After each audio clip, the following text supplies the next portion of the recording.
नमस्कार साथियों, स्वागत है आपका आपके अपने YouTube चैनल एनपीसी गुरुकुल पर।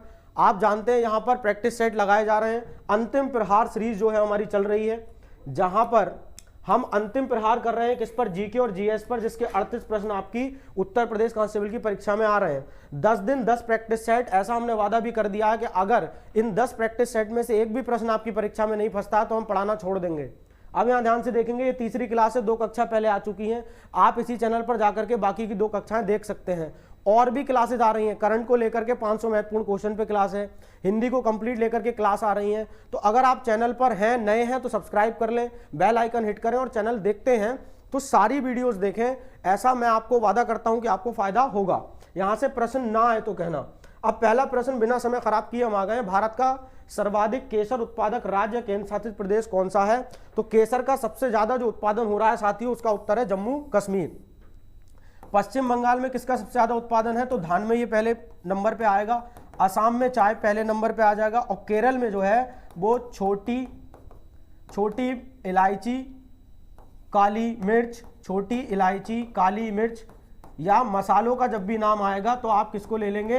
केरल को ले लेंगे। साथियों, एक प्रश्न से 4 प्रश्न हल करने की या बनाने की हमने तैयारी कर रखी है। आगे चलते हैं दूसरे प्रश्न की तरफ। शानदार प्रश्न, लोकसभा चुनाव अधिसूचित करने का अधिकार किसे है? तो ये अधिकार जो है साथियों वो किसको हो गया? चुनाव आयोग को हो गया, जिसकी स्थापना कब हुई है? 25 जनवरी 1950 को हुई है। 25 जनवरी 1950 को यह स्थापना हुई है। आप ध्यान से देखेंगे, ठीक है।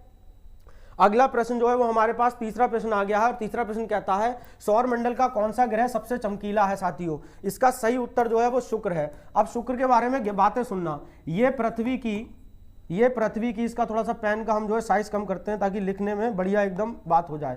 पृथ्वी की जुड़वां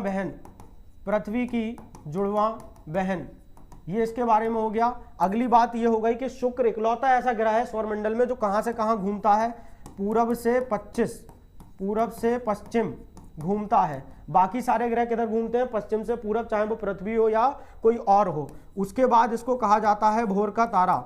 भोर का तारा इसको क्यों कहते हैं? क्योंकि प्रातः काल के समय ये हमें कहाँ दिखाई देगा? पूरब दिशा में दिखाई देता है। पूरब दिशा में दिखाई देता है। और हम इसको क्या कहते हैं? सांझ का तारा भी कहते हैं। हम इसको सांझ का तारा भी कहते हैं। क्यों कहते हैं? क्योंकि शाम के समय ये हमें किधर दिखाई देता है? ये हमें पश्चिम दिशा में दिखाई देता है। सांझ के समय पश्चिम दिशा और सुबह के समय किधर दिखता है?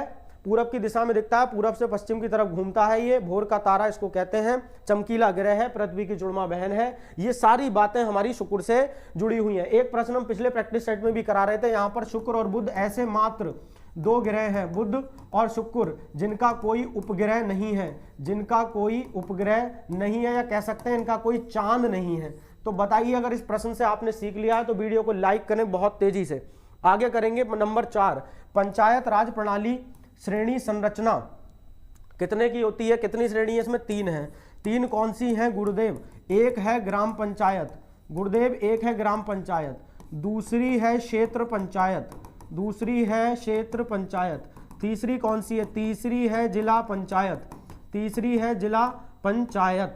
अब ये जो श्रेणी, जो 3 श्रेणी में बांटा गया, पंचायती राज प्रणाली जो है इसको हालांकि संवैधानिक दर्जा बाद में दिया गया, 1992 में दिया गया है। संवैधानिक दर्जा कब मिला इसको? 1992 में। बाकी इसके बारे में ये देखना है कहां से लगाई गई। तो नागौर एक जिला है। कहां पर है नागौर? जगह राजस्थान में है, ठीक है। तो जवाहरलाल नेहरू जी ने यहाँ पर इसका क्या किया था? उद्घाटन किया था, इसको लागू किया था नागौर से। कब किया था ये भी आप देख सकते हैं, 2 अक्टूबर से किया है। 2 अक्टूबर 1959 से किया गया था। कौन सी समिति की सिफारिश चली थी? यहाँ पे बहुत सारी समितियां थी, लेकिन बलवंत राय समिति की सिफारिश पर यह बात मान ली गई। अलग अलग समितियां अलग अलग नंबर बता रही थी, 5 चरण करो, 4 चरण करो, 6 करो, लेकिन 3 वाली जो थी, 3 श्रेणी की संरचना होती वो स्वीकार कर ली गई बलवंत राय समिति के द्वारा। अगला प्रश्न है हमारे पास, नीति आयोग किस प्रकार का निकाय है? तो आप देख करके बताएंगे नीति आयोग किस प्रकार का निकाय है। तो यह है एक सलाह देने का निकाय, ठीक है। उत्तर तो सलाह देने का निकाय। अब इससे कुछ जरूरी बात सुनेंगे। इसका प्रथम उपाध्यक्ष कौन था? इसका प्रथम उपाध्यक्ष कौन? तो वो हैं अरविंद पनगड़िया जी। ठीक है जी, ये पहली बात हो गई, इसको हटाइए, बहुत तेजी से हट जाइए, स्पीड चल रहा है सर। आपको अगर यहां से ना सीखने मिले तो कहिएगा, और सीखने मिले तो वीडियो को लाइक शेयर जरूर करें। पदेन अध्यक्ष कौन होता है? वो होता है प्रधानमंत्री, इसका पदेन अध्यक्ष होता है। सर इसकी फुल फॉर्म क्या हो जाएगी? इसकी फुल फॉर्म हो जाएगी national institution, national institution, national institution for transforming India. India को बेहतर बनाने के लिए, इंडिया को ट्रांसफॉर्म करने के लिए नीति आयोग का गठन किया गया। गठन कब किया गया? 1 जनवरी 2015 को। गठन कब हुआ? 1 जनवरी 2015 को गठन किया गया नीति आयोग का। एक प्रश्न से संपूर्ण सीखने की बात है। बहुत शानदार प्रैक्टिस सेट चल रहे हैं इस समय, बहुत ज्यादा विशेषज्ञों ने देख करके इसको बना रखा है। अगला प्रश्न कहता है, आपके सामने है, यहाँ टीवी स्क्रीन पे देखें, आर्थिक सहयोग व विकास संगठन का मुख्यालय कहाँ स्थित है? तो आप इस प्रश्न को देख करके बताएंगे कहाँ पर ये स्थित है। ये पेरिस में स्थित है। सबसे पहले इसको 1948 में OEEC नाम से बनाया गया। उसके बाद इसको 1961 में OECD का नाम दे दिया गया। कितने देशों का संगठन है? 36 देशों का संगठन है। आप चाहें तो स्क्रीनशॉट इसका ले सकते हैं, बहुत तेजी से चल रहे हैं हम लोग। आर्थिक संगठन है। कैसा संगठन है? आर्थिक संगठन है ये, आर्थिक संगठन है ये, ठीक है, ये आप स्क्रीनशॉट ले लीजिए। अगला प्रश्न हमारे पास है, निम्नलिखित में किसके द्वारा संविधान में संशोधन किया जा सकता है? तो संविधान में संशोधन जो है वो कौन कर सकता है? सिर्फ और सिर्फ संसद कर सकती है, संसद कर सकती है। और इस बात का जो जिक्र है वो कहाँ आता है? संविधान के भाग 20 में आता है, भाग 20 में आता है। कौन सा अनुच्छेद है? 368। 368 अनुच्छेद इसकी इजाजत देता है। देखते चलेंगे, प्रश्न नोट करते चलेंगे। अगला, प्रकाश संश्लेषण में उपोत्पाद के रूप में मुक्त ऑक्सीजन का स्रोत क्या? ऑक्सीजन जो आती है, निकलती है फोटोसिंथेसिस के समय, प्रकाश संश्लेषण की प्रक्रिया के समय, जिससे हम सब सांस लेते हैं, सब जीव सांस लेते हैं, वो कहां से आती है? जल से आती है। जब पानी टूटता है सनलाइट की प्रेजेंस में, सूरज की ऊर्जा के, सौर ऊर्जा की प्रेजेंस में टूटता है, तो हाइड्रोजन प्लस ऑक्सीजन निकलती है, और यही ऑक्सीजन जो है वो कहां से आ गई? पानी से। ज्यादातर साथी इसको कार्बन डाइऑक्साइड यानी CO2 से समझ के बैठेंगे, पर यह बात गलत हो जाएगी। अगला प्रश्न जो है, प्रश्न नंबर 9 है आपके टीवी स्क्रीन पर, आप इसको पढ़ रहे हैं। दूध का दही में परिवर्तन होता है, जीवाणु द्वारा होता है, अंग्रेजी माध्यम के साथ ही देखें, बैक्टीरिया के द्वारा होता है। अब इसमें क्या होता होगा ये बात समझिए जरा। यहां पर कौन जिम्मेदार है? LAB, लैक्टिक एसिड जीवाणु या बैक्टीरिया इसके लिए जिम्मेदार है। क्या होता है यहाँ पर? जो लैक्टोज शुगर होती है साथियों, देखिएगा, लैक्टोज जो शुगर होती है, लैक्टोज शुगर जो होती है वो LAB यानी लैक्टिक एसिड बैक्टीरिया या जीवाणु की उपस्थिति में कन्वर्ट हो जाती है, बदल जाती है लैक्टिक एसिड में। इसी लैक्टिक एसिड की वजह से दही कैसा लगता है? दही खट्टा लगता है। दही में कौन सा विटामिन प्रचुर मात्रा में पाया जाता है? विटामिन B12 प्रचुर मात्रा में पाया जाता है। पाचन को बेहतर करने में काम करता है ये विटामिन, पाचन को बेहतर कर देता है। बताइए साथियों, उड़ा दिया प्रश्न को। रक्त का वह घटक जो संपूर्ण रक्त वाहिनी में इसके थक्का बनने को रोकता है साथियों, इसका सही उत्तर है हेपेरिन। हेपेरिन तो क्या करता है? थक्का बनने को रोकता है। पिछले प्रैक्टिस सेट में बता रहे थे हम कि थ्रोम्बिन जो है उसका काम क्या है? थ्रोम्बिन का काम क्या है? यहां देख लें, थ्रोम्बिन एक्टिवेट करता है फाइब्रिनोजन को, फाइब्रिनोजन को एक्टिवेट करता है, जिसकी वजह से खून क्या करता है? खून जमता है, खून जमता है। नहीं तो खून बहता जाएगा चोट लगने पे, और आपकी बॉडी से, आपके शरीर से जो रक्त है वो बह जाएगा, तो आप जानते हैं फिर आप भी बह जाएंगे, आप भी लुढ़क लेंगे। नंबर 11 आ गया, भारत का सर्वोच्च पर्वत शिखर कौन सा है? भारत का सर्वोच्च पर्वत शिखर गार्डविन आस्टिन है। कौन सा है साथियों? Godwin Austen. ये कौन से नंबर का है? ये 2nd नंबर का है। गार्डविन आस्टिन कहाँ है? तो हिमालय की जो काराकोरम श्रेणी है, हिमालय की जो काराकोरम श्रेणी है वहां पर ये पर्वत है। गुरुजी, काराकोरम श्रेणी कहाँ है? पाक अधिकृत कश्मीर यानी POK में है। कौन सी श्रेणी? काराकोरम, जहां पर ये स्थित है। कौन? Godwin Austen. इसको K2 पर्वत भी कहते हैं। अगला प्रश्न आ गया प्रश्न 12, किसी निम्न स्तरीय वस्तु की मांग में गिरावट उपभोक्ता की आय में किसके साथ होती है? तो उपभोक्ता की आय जब बढ़ जाएगी, वृद्धि हो जाएगी, तब निम्न स्तरीय वस्तु की मांग में गिरावट आएगी साथियों। अगला देखते हैं, कंप्यूटर का मस्तिष्क किसे कहा जाता है? The brain of the computer is called, CPU को कहा जाता है साथियों, सेंट्रल प्रोसेसिंग यूनिट को कहा जाता है। कंप्यूटर का जन्मदाता किसको कहते हैं? कंप्यूटर का जन्मदाता चार्ल्स बेबेज को कहते हैं, चार्ल्स बेबेज को कहते हैं, कंप्यूटर का जन्मदाता कहते हैं। ये चारों जो लिखे हुए हैं, memory, keyboard, CPU, hard disk, ये कैसी डिवाइस हैं? ये इनपुट डिवाइस हैं, क्योंकि इससे हम सिस्टम में, अपने ऑपरेटिंग सिस्टम या कंप्यूटर में चीज़ों को अंदर डालते हैं। तो अगर आपको वीडियो ज़बरदस्त लग रहा है, अंत तक बने रहेंगे, वादा है कुछ ऐसा सीख जाएंगे कि अपने जीवन में उसे अमल में लाएंगे। मौलिक अधिकारों में संशोधन कौन कर सकता है? ना मैं, आप तो कर ही नहीं सकते हैं, राष्ट्रपति, उपराष्ट्रपति, कुछ संसद कर सकता है, उसको इसकी इजाजत अनुच्छेद 35 देता है। और संसद भी ऐसा नहीं है कि जब मन करा मुंह उठा करके उसने कर दिया, वो कब करेगा? स्पेशल प्रोविजन में कर सकता है मौलिक अधिकारों में संशोधन। ये क्वेश्चन 14 हो गया साथियों। अगर आप याद रखना चाहते हैं, कोई स्क्रीनशॉट जैसा मामला हो तो लेते चलें। पृथ्वी की सतह पर शैलों के टूटने से कौन सी प्रक्रिया होती है?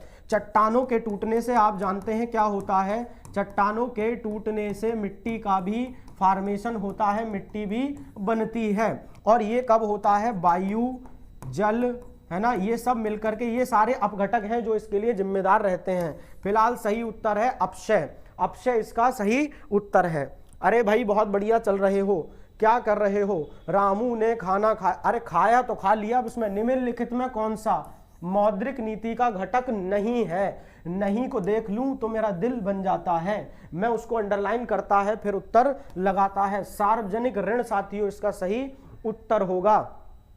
अगला प्रश्न है 17 प्रश्न की अगर हम बात करते हैं, चंद्रगुप्त मौर्य ने निम्नलिखित में किस ग्रीक शासक, ग्रीक को साथियों यूनानी भी कहते हैं, उसको किसको हराया था? सेल्यूकस। सेल्यूकस का पूरा नाम है, मैं यहाँ जोड़ देता हूँ, निकेटर। सेल्यूकस निकेटर इसका पूरा नाम था साथियों। आगे चलते हैं प्रश्न 18, क्लोरोफिल में कौन सा पोषक तत्व पाया जाता है? मैग्नीशियम पाया जाता है, उसका सिंबल है, उसका निशान है Mg।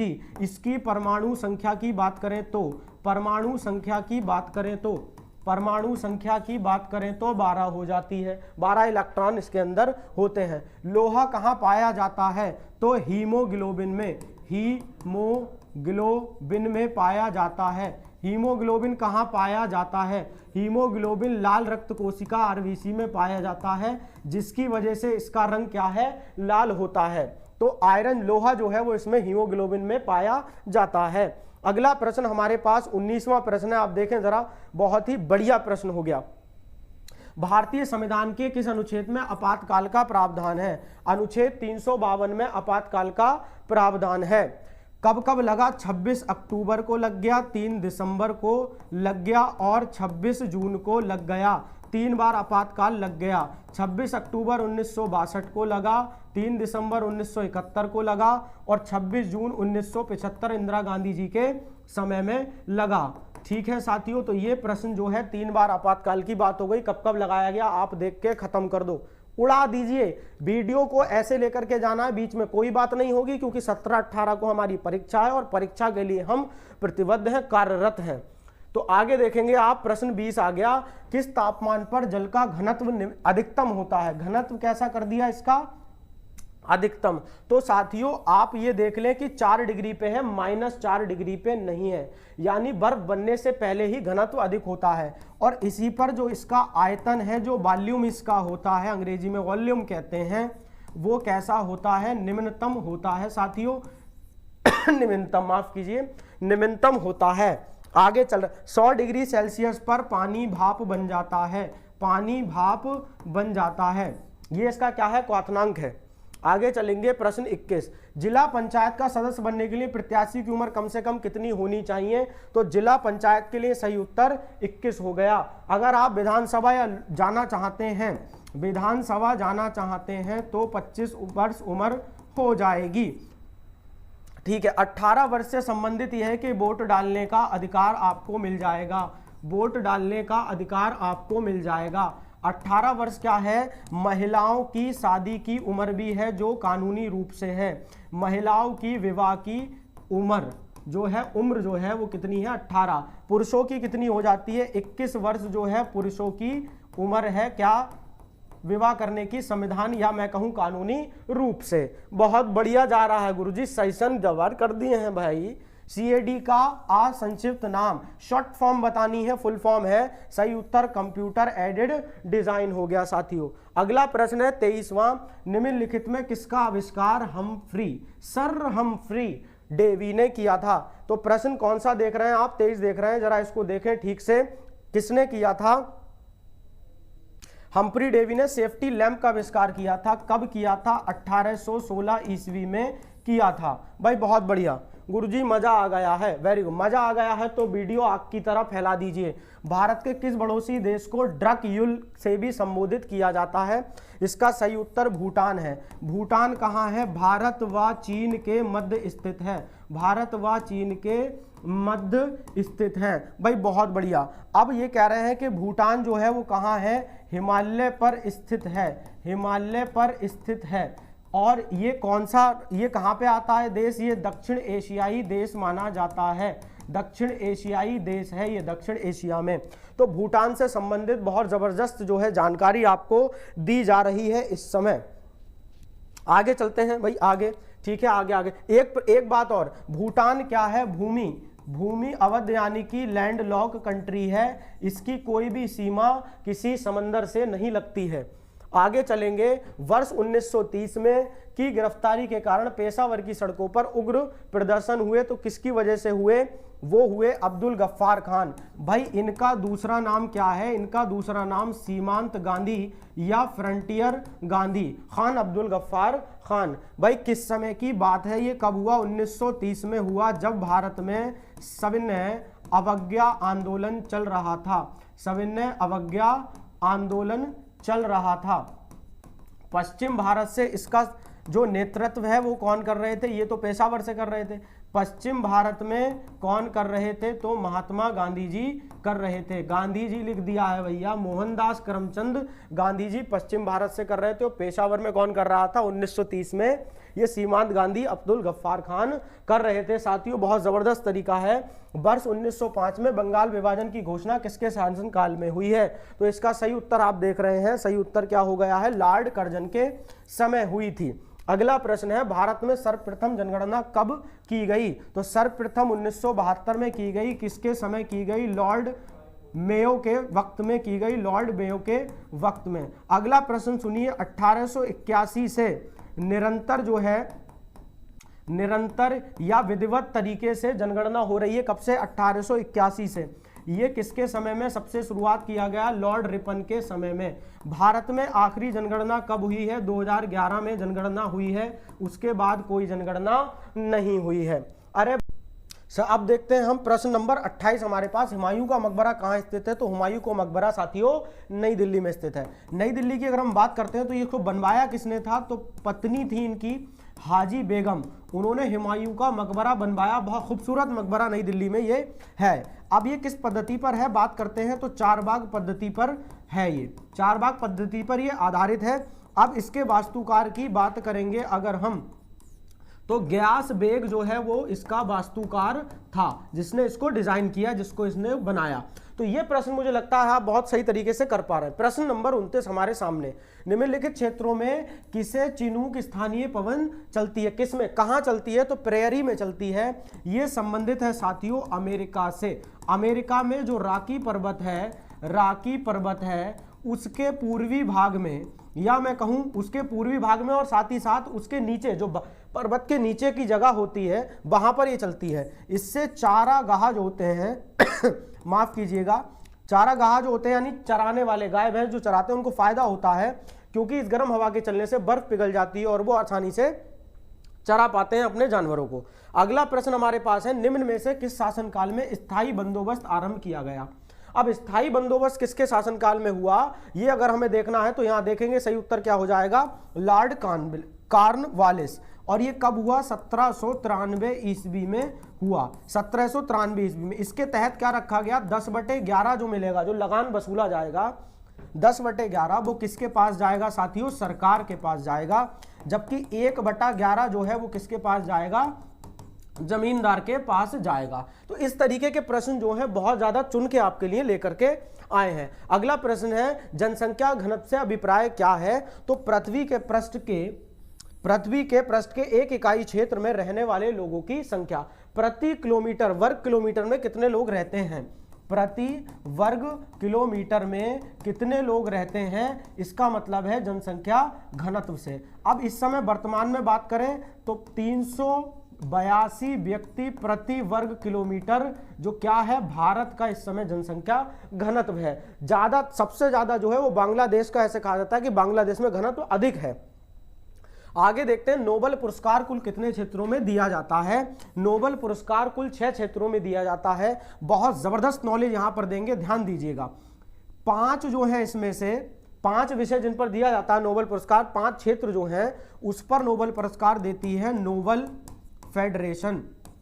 नोबेल फेडरेशन यहां पर पुरस्कार देती है।